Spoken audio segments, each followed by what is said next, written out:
case study about what if you invested $500 a month. This is the simple premise, and it's going to go deeper and deeper into it. So let's get started. 20 years is the timeline. Gives us a good baseline of what to expect over a long-term horizon. And just the S&P 500 is going to be the investment that I'm talking about in this. No options or active management for the base study. The base case is going to be, all right, 20 years of the S&P 500, buy and hold, a common strategy that really everyone uses nowadays with 401ks, Roth IRAs, whatever. Just buy and hold the S&P 500. But what about the counter argument, the other case?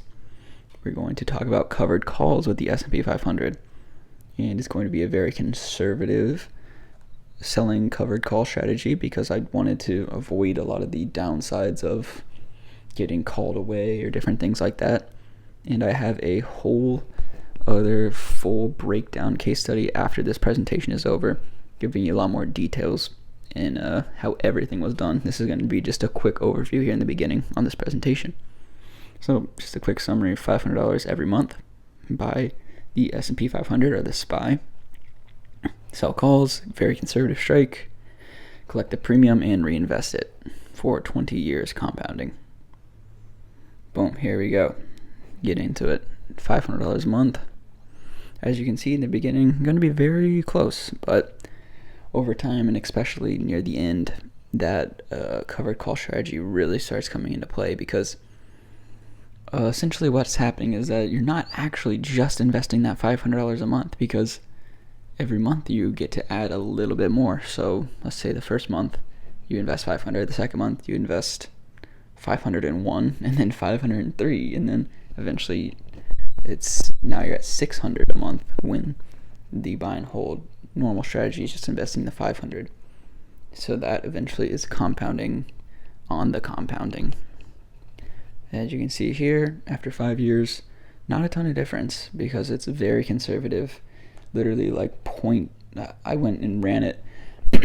The case study used 10% out of the money, and I looked and kind of just looked at it for myself. It was like 0.05 delta, like not even a 0.1, like 0.04, 0.05, like very conservative. Premium collected over the first 5 years isn't going to be anything crazy, but then once that capital keeps going up and up, now after 10 years we have 15,000 of premium collected, and then after another 5 years we're up to 47,000 premium collected, and then another 5 years, bang, huge jump to 124,000, and now it's making really good income, and you can see that gap continually widening. And this is just a little simple valuation show here. 120,000 contributions, buy and hold gets you almost 500k, and then covered calls ending with that amount there.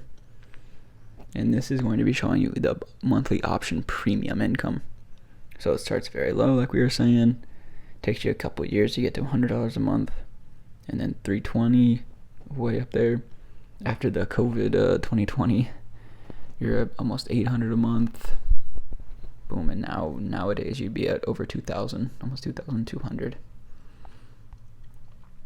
Quick little summary here before we go to the main page. S&P 500 alone already compounds very well over time, but when you combine it with the covered call, it's an income stream that materially changes the ending value.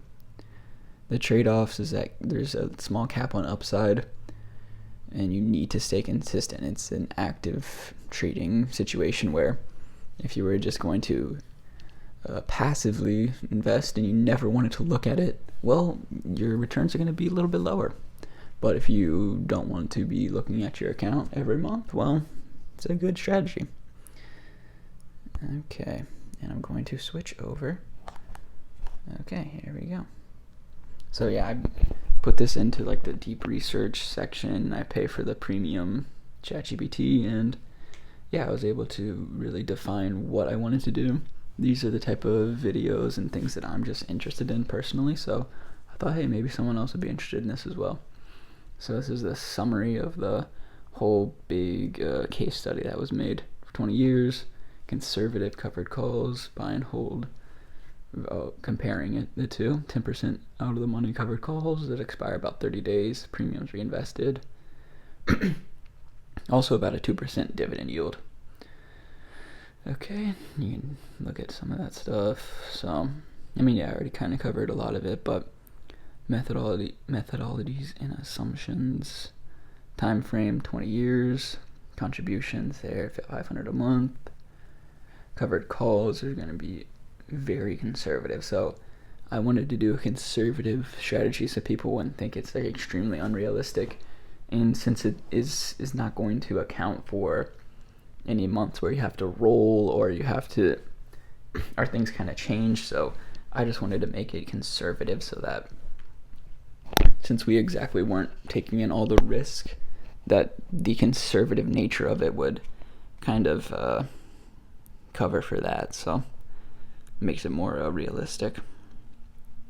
Yeah, because as you can see there, it says no assignments occur, but obviously the dividend is going to reinvest on each case.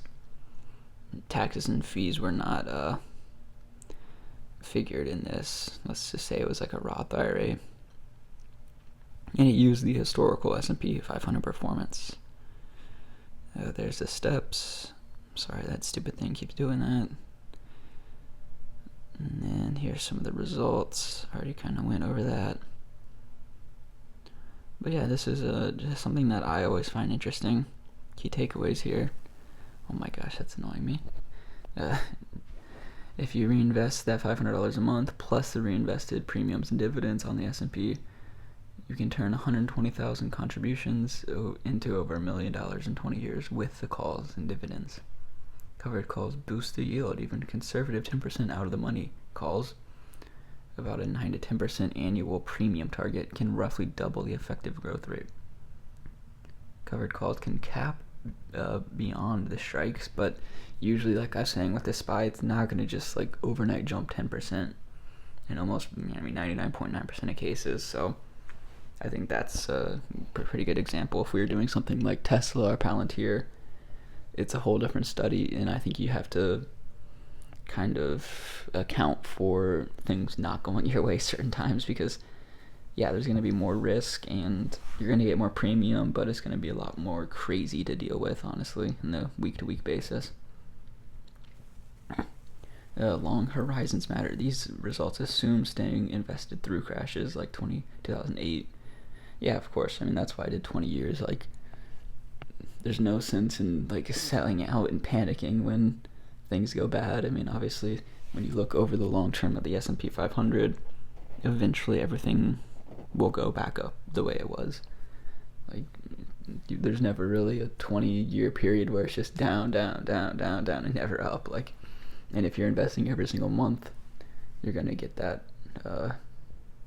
capital to gain eventually in the long term. And there are some of the assumptions and risk.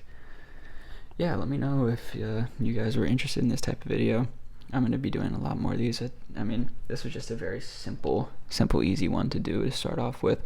I'm going to be doing more in-depth ones in the future, and I'm going to be learning how to make them better and better each time. This is kind of my first foray into these types of videos, so yeah, thank you for watching if you made it this far, and I hope you guys have a good rest of your day.